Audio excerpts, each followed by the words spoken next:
বন্ধুরা, আজ চলে এসেছি হাতে মাখা ও বেলার ঝামেলা ছাড়া গরম গরম গোল গোল ফুটবলের মতো রুটির রেসিপি নিয়ে। তার জন্য নিয়ে নিয়েছি 1 কাপ ময়দা, তোমরা চাইলে আটাও নিতে পারো। এর সঙ্গে হাফ চামচ লবণ মিশিয়ে ভালো করে হুইস্কারের সাহায্যে একটু মিশিয়ে নিয়েছি।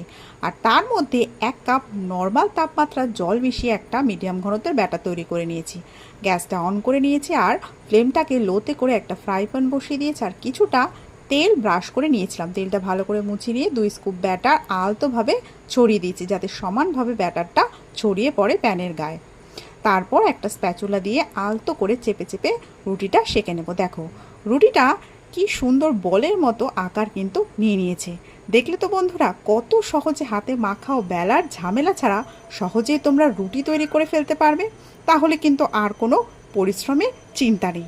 আজকের এই রেসিপিটি দেখার জন্য তোমাদের সবাইকে অনেক অনেক ধন্যবাদ। আর পারলে অনেক শেয়ার করো।